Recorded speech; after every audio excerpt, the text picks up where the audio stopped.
కొన్ని సమయాలుంటాయి విషయాలకు దూరంగా వెళ్ళవలసినవి. కొన్ని సమయాల్లో ఎంత వేగంగా పరిగెత్తగలిగితే అంతగా పరిగెత్తాలి. అయితే అది మనం అనుకున్నందున కాదు, దేవుడు చెప్పినందున పరిగెత్తాలి. మనం ఏం చేస్తామంటే దేవుడు ఉండమని చెప్పిన చోట్ల నుంచి పారిపోతాము, దేవుడు వెళ్ళిపోమన్న చోట్లలో ఉంటాము. ఎవరైనా ఆమెన్ చెప్తారా? బ్లెస్ గాడ్, నేను పెళ్లి చేసుకుని ఈ మనిషిని ఇక ఏమాత్రం సహించలేను, వెళ్ళిపోతున్నాను.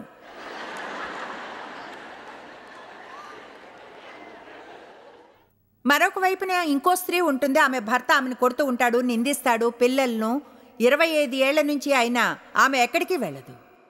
దేవుడు దెబ్బలు తినడానికి పిలుపునివ్వలేదు, నిందించబడ్డానికి. మీ బిడ్డలు దెబ్బలు తినడం, నిందించడం చూడ్డానికో. దేవుని వద్ద అది కాదు మీకోసం ఉంది.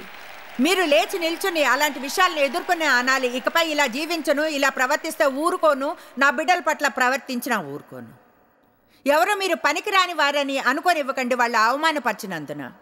ఎవరో మీ పట్ల ప్రవర్తించిన దాన్ని బట్టి మీ విలువ వెలను తీర్పు తీర్చుకోకండి. మీ విలువ వెల దేవుని వాక్యం ఏం చెప్తుందో దానివల్ల తెలుసుకోండి.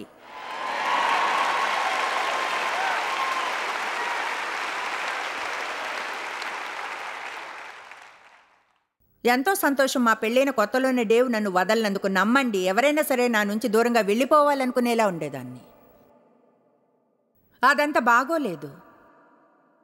అయితే అతనికి తెలుసు దేవుడు ఉండమన్నాడని.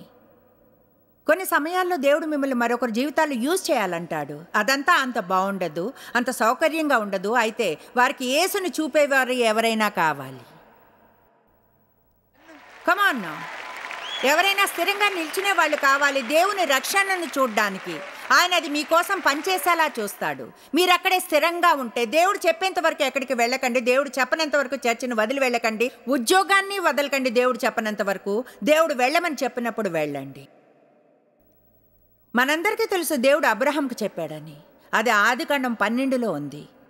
నీ తండ్రిని, తల్లిని, నీ కుటుంబాన్ని, నీ ఇంటిని అన్నిటినీ వదిలి వెంటనే నేను చూపించే చోటుకి వెళ్ళు అని. అంటే మై గాష్, అతను ఎక్కడికి వెళ్తున్నాడో దేవుడు చెప్పలేదు, చిన్న హింట్ కూడా ఇవ్వలేదు. అన్నాడంతే, వెళ్ళు.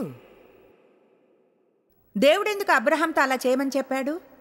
చూడ్డానికంటే ఎక్కువగా అబ్రహాం ఆయనకి విధేయత చూపుతాడా అని. అతని కుటుంబం విగ్రహారాధన చేసేది. దేవుని వద్ద అతని కొరకు ఒక పథకం ఉంది.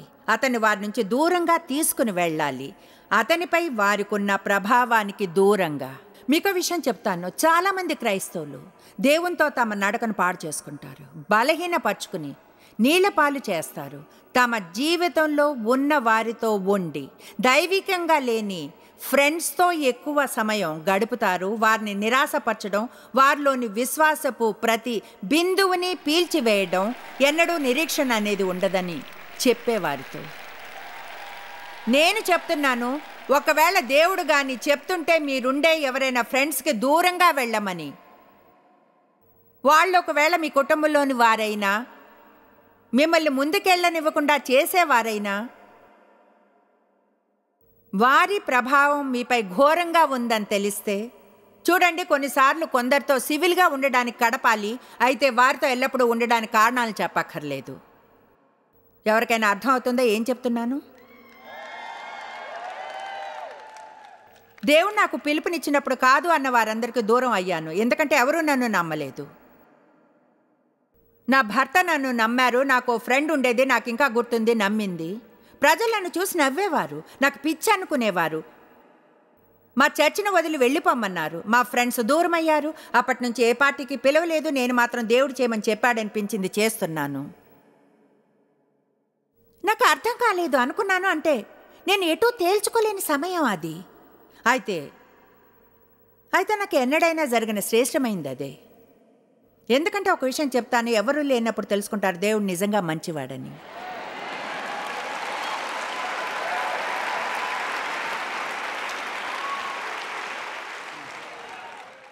ఇప్పుడు శారయి, ఆదికాండం 16 అబ్రాహాం భార్య అయిన శారయి, అతనికి పిల్లలు కానలేదు. మీకు తెలుసా, దేవుడు వారికి ఒక బిడ్డని ఇస్తానని వాగ్దానం చేశాడు కనుక దేవుడి నుంచి వాగ్దానాన్ని పొందారు. అయితే దేవుడు ఇంకా అలా చేయలేదు. వాళ్ళు నిరీక్షించి విసిగిపోయారు. ఆమెకు హాగరు అనే ఐగుప్తురాయిలని దాసి ఉండెను. కాగా సారయ్య ఆమెకో మంచి ఐడియా వచ్చింది. చూడండి ఇక్కడ. మీకు ఎప్పుడైనా అలాంటివి వచ్చాయా?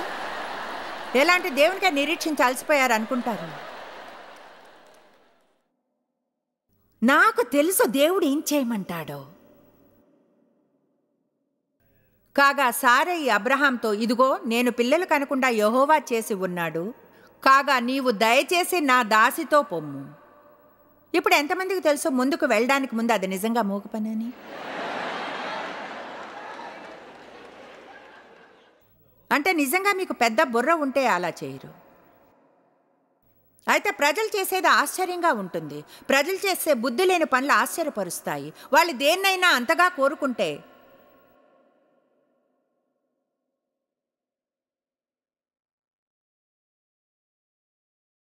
తెలుసా, ఏదైనా సరే దురాశ కావచ్చని. దురాశ అంటే కేవలం సెక్షువల్ పాపమే కాదు, పరిచరణ గురించి కూడా దురాశ కలగవచ్చు. ఆరాధనా నాయకుడు కావాలని దురాశ కలగవచ్చు.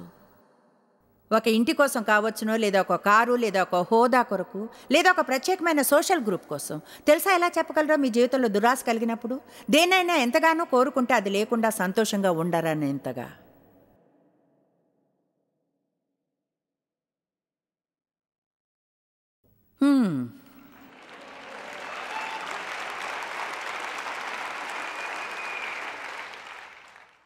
కనుక నీవు దయచేసి నా దాసితో పొమ్ము, ఒకవేళ ఆమె వల్ల నాకు సంతానం కలగవచ్చునని అబ్రాహాముతో చెప్పెను. తరువాత జరిగిన మూగ పని అబ్రాహాము శారై మాట విని ఆమె చెప్పినట్లు వినేను. ఇది సాధ్యమే. ఏమంటే అతను చేసింది ఆమె చేసిన దానికంటే పెద్ద మూగ పని. కమాన్ పురుషులారా, అవసరమైనప్పుడు తోడుగా ఉండండి. విన్నారా? అవసరమైనప్పుడు మాకు తోడుగా ఉండమన్నాను. అది ప్రేమతో, గౌరవమైన విధానంలో చేయండి. అయితే స్త్రీలు కొంచెం ఎక్కువ భావుకంగా ఉంటారు. పురుషులంతా తెలివిగా, కొంచెం లాజిక్గా ఉంటారు. తర్వాత అబ్రాం భార్య అయిన శారయి తన దాసైన హాగర్ను తీసుకుని, 3వ వచనం ఆదికాండం 16. కాబట్టి అబ్రాము కనాన్ దేశంలో 10 ఏళ్ళు కాపురమున్న తరువాత అతను ఆమెకిచ్చాడు. శారయి తన దాసిని తీసుకొని తన పెనిమిటికి భార్యగా ఉండున్నట్లు అతనికిచ్చెను. అతడు హాగర్తో పోయినప్పుడు అది గర్భవతి ఆయను. అది తాను గర్భవతి అని తెలుసుకున్నప్పుడు దాని యజమానురాలు దాని దృష్టికి నీచమైనది ఆయను. ఇప్పుడు ఇక్కడ నేను వ్రాసాను వైఖరి అని. వెంటనే ఆమెకు ఒక వైఖరి వచ్చింది. నేను గర్భవతిని, నువ్వు గర్భవతి కాలేవు. నేనే చెప్పు, అబ్రాము ఎవరిని ప్రేమిస్తాడు? అప్పుడు శారయి, ఈ కథ నన్ను ఆశ్చర్యపరుస్తుంది. అప్పుడు శారయి, ఇప్పుడు ఆమె సృష్టించిన పరిస్థితి ఆమెకి నచ్చలేదు. ఇప్పుడు ఆమె అబ్రాము దగ్గరికి వెళ్ళి అంటుంది ఏమనంటే, నా ఉసురు నీకు తగులును, నాకును నీకును యెహోవా న్యాయం తీర్చనుగా. కానీ అబ్రాముతో అనెను, నేనే నా దాసిని నీ కౌగిట ఇచ్చిన తర్వాత తాను గర్భవతినైతేనని తెలుసుకున్నప్పుడు నేను దాని దృష్టికి నీచమైన దానినైతిని. నాకును నీకును యెహోవా న్యాయం తీర్చునుగా. కానీ అబ్రాముతో అనెను. అందుకు అబ్రాం వెంటనే తిరిగి జవాబిచ్చాడు, ఇదిగో నీ దాసి నీ చేతిలో ఉంది, నీ మనసు వచ్చినట్లు దాన్ని చేయమని సారైతో చెప్పాను. చేతులు దులిపేసుకున్నాడు. ఎలాంటి సంబంధం ఉంచుకోవాలనుకోలేదు. శారయి తన దాసి హాగర్ని శ్రమ పెట్టినందున ఆమె వద్ద నుండి హాగరు పారిపోయాను. చెప్పండి, పారిపోయాను. యెహోవా దూత ఆమెని అరణ్యములో నీటి బుగ్గ వద్ద ఆమెను కనుగొని, ఎక్కడ? ప్రజలు పారిపోయినప్పుడు చివరికి ఎక్కడికి చేరతారు? నేను మీకు మరికొంతమందిని చూపిస్తాను. నాకు ఆశ్చర్యం వేసింది దీన్ని చూసినప్పుడు. ఎవరైనా సరే ఒక పరిస్థితికి దూరంగా పారిపోయినప్పుడు చివరికి అరణ్యంలో ఉంటారు. ఇప్పుడు మీ జీవితం అంతా అరణ్యంలో ఉండాలనుకుంటే విషయాల నుంచి పారిపోతూ ఉండండి. అయితే అరణ్యం నుంచి బయటకు వచ్చి వాగ్దత్త భూమిలో నివసించాలనుకుంటే మీరు విషయాలను ఎదుర్కోవటం ఆరంభించాలి. యెహోవా దూత అరణ్యంలో నీటి బుగ్గ వద్ద, అనగా షూరు మార్గంలో బుగ్గ వద్ద ఆమెను కనుగొని, శారయి దాసి అయిన హాగరు, ఎక్కడి నుంచి వచ్చితివి, ఎక్కడికి వెళ్తున్నావని అడిగినందుకు, తెలుసా, కొన్నిసార్లు అప్పుడే మనం పారిపోతుంటాం, ఏం చేస్తున్నామో తెలియదు. అందుకే ఆమె నా యజమానురాల నుంచి పారిపోతున్నాను అన్ను. అప్పుడు యెహోవా దూత నీ యజమానురాలి వద్దకు తిరిగి వెళ్ళి ఆమె చేతి క్రింద అణిగి ఉండమని దానితో చెప్పెను. Ouch ouch ouch ouch! Oh my gosh! నేను ఉన్న కొన్ని చోట్ల నన్ను అవమానించబడినట్లు ఫీల్ అయ్యాను. నిజం చెప్పాలంటే నా పట్ల మంచిగా ప్రవర్తించలేదు. నాకు మంచి జీతాన్ని ఇవ్వని చోట్లలో, గౌరవం ఇవ్వని చోట్లలో, అభినందించని చోట్లలో అక్కడి నుంచి వెళ్ళిపోవాలనుకున్నాను. నేను వెళ్ళిపోవాలని అనుకున్నాను. ఎంతగా అంటే మీకు ఎంతగా అనుకున్నానో చెప్పడం కంటే ఎక్కువగా వెళ్ళిపోవాలని అనుకున్నాను. బయటికి వెళ్ళి సొంత పరిచర్యను ఆరంభించాలనుకున్నాను. ఇది చేయాలనుకున్నా, అది చేయాలనుకున్నా. దేవుడు అన్నాడు, నువ్వు పారిపోకు, నువ్విక్కడే ఉండి అధికారానికి ఎలా లోబడాలో తెలుసుకో. మీకు రహస్యం చెప్పనా? మీరు అధికారంలో ఉండలేరు, అధికారం క్రింద ఎలా ఉండాలో తెలియనంతవరకు.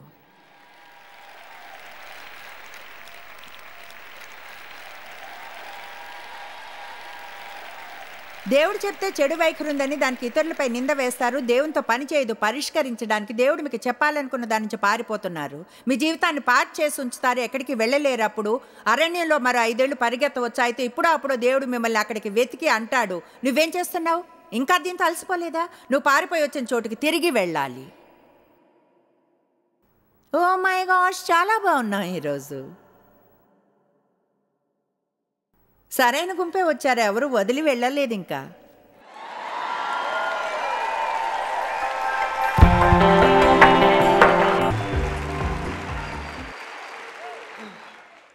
నీ యజమానురాలి వద్దకు తిరిగి వెళ్ళి ఆమె చేతి క్రింద అణిగి మణిగి ఉండు. దేవా, నువ్వు చూడలేదా ఆమె నన్ను ఎలా అవమానించిందో?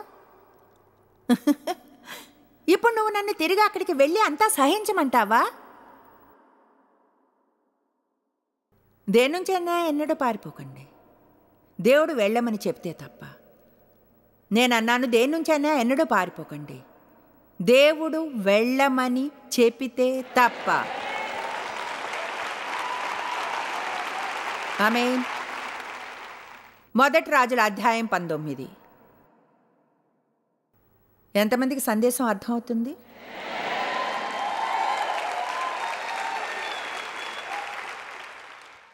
చూడండి, స్వయానికై మరణించడం అంటే అర్థం ఇదే.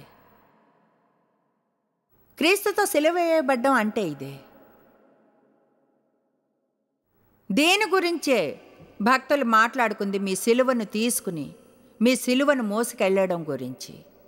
మేము ఎక్కువగా శరీరాన్ని సిలువేయడం గురించి బోధించాం. నేను కొంచెంగా బోధిస్తాను. అయితే మెత్తని సిలువలంటే ఏమీ లేవు. మీరు కానీ మెత్తని సిలువ కొరకు చూస్తుంటే ఒకటి దొరకదు. చెప్పింది గుర్తుంచుకోండి, శుక్రవారం ఎప్పుడూ ఆదివారానికి ముందే వస్తుంది. అందరూ ఆ పునరుద్ధానపు జీవితాన్ని కోరుకుంటారు. అయితే దాన్ని దేవుడు మీలో విరిగే కార్యాన్ని చేయనంత వరకు పొందలేరు. దేవుడు హాగర్ని ఎందుకు తిరిగి పంపాడు? ఎందుకంటే ఆయన ఆమెలోని స్వయం చిత్తాన్ని వెరగొట్టాలనుకున్నాడు. ఏదైతే దేని నుంచి ఆమె పారిపోయేలా చేసిందో దేవుని వెళ్ళమని ఆజ్ఞ లేకుండా. ఆమేన్. మొదటి రాజులు 19. దేవుని గొప్ప ప్రవక్త ఏలియా అత్యంత గొప్ప ప్రవక్త నివసించిన వారిలో ముందు రోజు 18వ అధ్యాయంలో అతడు 450 మంది బయలు ప్రవక్తలను చంపి ముక్కలుగా చేశాడు. ఇప్పుడు అదెంతో శ్రమతో కూడిన పని. అలా చేయడానికి ముందు అతడు వారిని నిజంగా ఫూల్స్ని చేశాడు. యెహోవా ఆజ్ఞని క్రిందకు పిలిపించి నిజంగా దేవుడెవరో వారికి చూపించాడు. రెండవ రోజున ఇప్పుడు అలసిపోయినాడు. అలసిపోయింటే వింతగా ప్రవర్తిస్తాం. విశ్రాంతి కావాలి, ఆధ్యాత్మికంగా ఉండే దానిలో భాగం అది. అవును, అది నిజం. ఆశ్చర్యం ఇస్తుంది, ఎంత ఐహికంగా అవుతానో చూస్తే నేను నిజంగా బాగా అలసిపోయింటే. ముందుగా నేను చేయాలనుకునేది స్వీట్ తింటాను.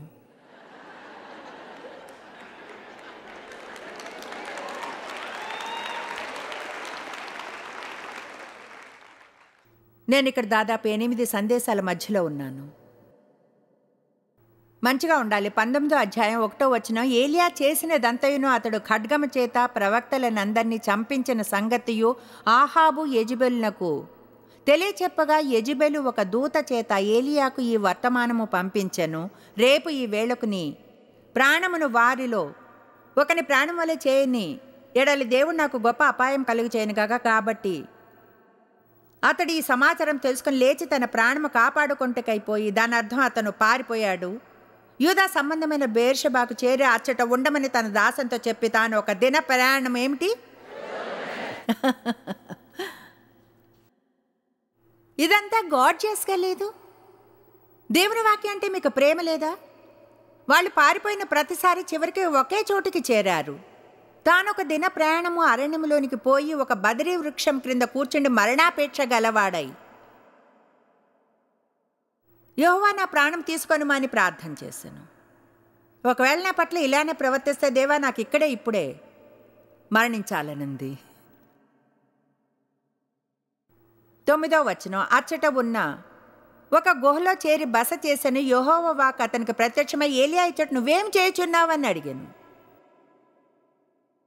13వ వచనం, ఏలియా దాన్ని విని తన దుప్పటితో ముఖము కప్పుకొని బయలుదేరి గుహవాకిట నిలిచాను. అంతలో ఏలియా ఇచ్చట నీవేమి చేయుచున్నావని వినబడేను. 15వ వచనం, అప్పుడు యెహోవా అతనితో, నీవు మరలి అరణ్య మార్గమున దమస్కునకు పోయి దానిలో ప్రవేశించి సిరియా దేశం మీద హజాయేలునకు పట్టాభిషేకం చేయము. ఇశ్రాయేలు వారి మీద నింషి కుమారుడైన యెహూకు పట్టాభిషేకం చేయము. నీకు మారుగా ప్రవక్త అయి ఉండుటకు అబెల్మెహోల వాడైన షాపాతు కుమారుడైన ఎలీషాకు అభిషేకం చేయుము.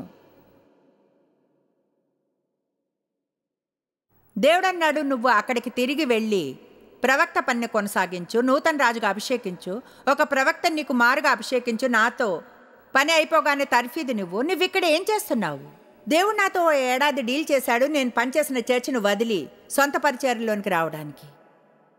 నాకు తెలిసి నేను అది చేసినప్పుడు కొంచెం తీర్పు తీర్చబడుతుందని, విమర్శన, అపోహలు కలుగుతాయని తెలుసు.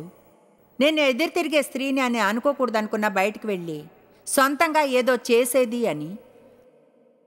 అయితే దేవుడు చెప్పగలిగిన అన్ని విధానాల్లోనూ చెప్పాడు. అంటే ఎన్నో అద్భుతమైన విధానాల్లో, నిశ్చయమైన వాటితో నా పరిచయం తీసుకుని ఉత్తరం, దక్షిణం, తూర్పు, పడమరలకు వెళ్ళాలని. నేను అక్కడే ఉండసాగాను. అక్కడే వండడం, అక్కడే ఒక రాత్రి చర్చిలో కూర్చుని ఉన్నాను. అప్పుడు నేను నా సీట్ ఈ అందమైన స్త్రీ కూర్చున్న చోట ఉండేది, క్రింద అక్కడ చూడండి. అంటే దేవుని మాట గింగురమంటుంది. సర్వీస్ ఆరంభం కానుంది. దేవుడు నా ఆత్మలో అంటున్నాడు, ఏమనంటే నువ్వు ఇక్కడేం చేస్తున్నావు? నా మనసులో అనుకున్నాను, చూడు దేవా, ఈరోజు మంగళవారం చర్చికి వెళ్తున్నాను. మంగళవారం అదే చేస్తాను నేను. తెలుసా ఆయన ఏమన్నాడో? నువ్వు ఇక్కడ ఉండక్కర్లేదు, అక్కడ వేదిక మీద ఉన్న పురుషుని చూస్తూ కూర్చోనక్కర్లేదు. అక్కడి నుంచి బయటపడి నేను పిలుపునిచ్చి చేయమన్నది చెయ్యి.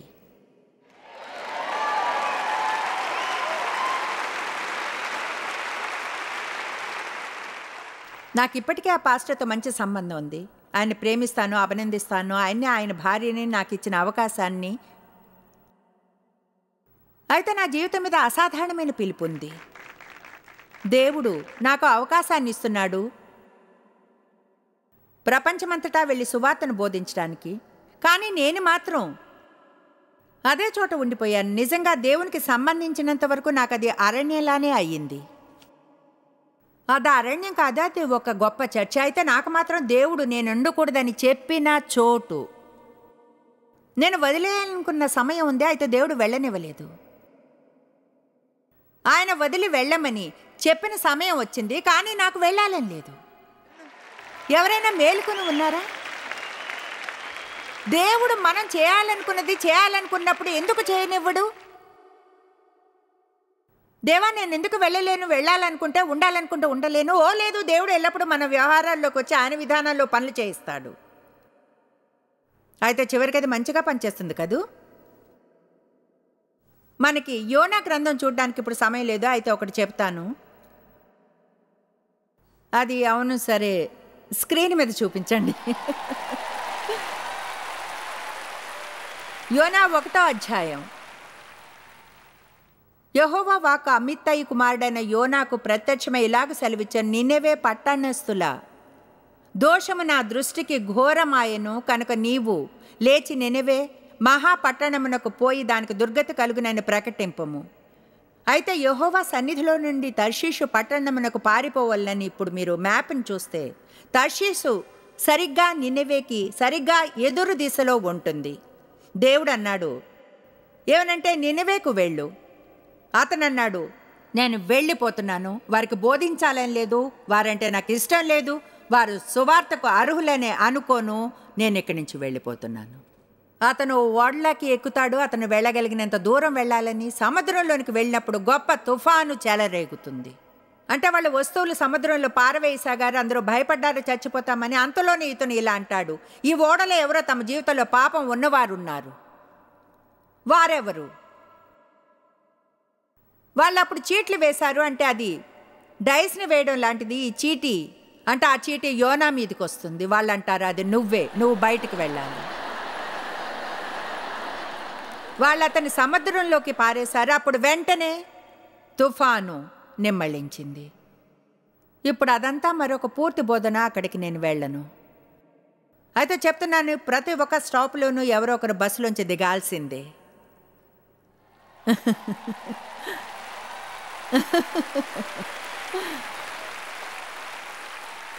బహుశా మిగతాదంతా మీరుగా తెలుసుకోవడానికి వదిలేస్తాను. మనం మనతో దేవునితో నడవని వారిని లాక్కెళ్ళాలని అనుకుంటాం. దేవుడు వారితో డీల్ చేస్తుంటాడు. వారి జీవితంలో పెద్ద గందరగోళం ఉంటుంది. అది మన పైకి పొంగుతుంది. మనం తెలుసుకోలేము లోపం ఏమిటో. మీరు బ్లెస్ చేయబడి వారి వద్దకు చేరండి. విధేయతగా ఉన్నవారితో కలిసి ఉండండి. దేవుని సన్నిధి ఉన్న ప్రజల చుట్టూ ఉండండి. దేవుని సహాయం వారి జీవితాలపైన, అది మీ మీదకు వస్తుంది. ఆమేన్. 17వ వచనాన్ని చూడండి. యోనా సముద్రంలో ఉన్నాడు, ఓడ వెళ్ళిపోయింది. గొప్ప మత్స్యం ఒకటి యోనాను మృంగవలనని యెహోవా నియమించి ఉండగా యోనా 3 దినములు 3 రాత్రులు ఆ మత్స్యము యొక్క కడుపులో ఉండని నేను ఊహించగలను ఎలా ఉందో. సరే, చివరికి యోనా పశ్చాత్తాపడడం ఆరంభిస్తాడు. ఇప్పుడు 10వ వచనం 2వ అధ్యాయం చూడండి. యెహోవా మత్స్యంతో చెప్పగా అది యోనాను కక్కివేశాను. మీరు ఊహించగలరా అతను ఎలా కనిపించాడో? కమాన్, ఆ చిత్రాన్ని ఊహిద్దాం. యెహోవా మత్స్యం నాకు ఆజ్ఞ ఇవ్వగా అది యోనాను నేల మీద కక్కివేశాను. ఇప్పుడు చూడండి, యోనా ఎక్కడున్నాడు నాకు తెలీదు. బహుశా క్రింద ఎక్కడ ఉండొచ్చు.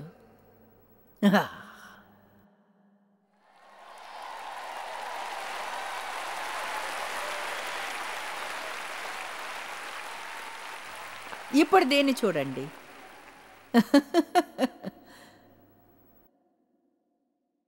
బహుశా నా సందేశాన్ని దీంతో ముగిస్తే అర్థమవుతుంది మీకు. 3వ అధ్యాయం 1వ వచనం. అంతటి యెహోవా వాక్కు 2వ మారు యోనాకు ప్రత్యక్షమై, నీవు లేచి నినెవేకు పో.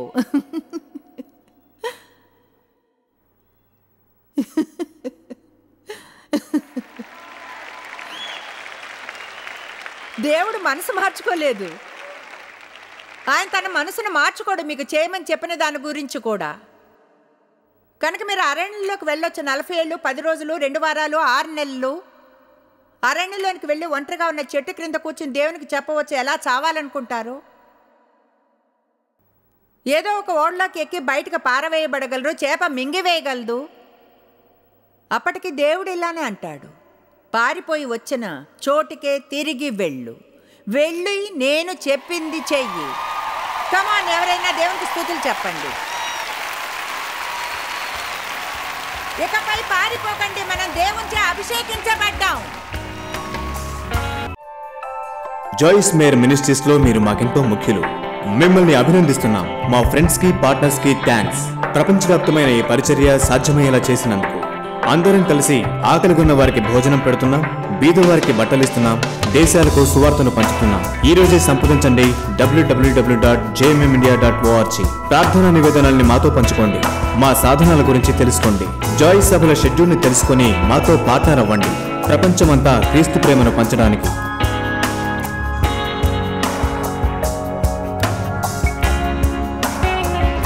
ఈ program Joyce Meyer ministries partners మరియు ఫ్రెండ్స్ ద్వారా స్పాన్సర్ చేయబడింది.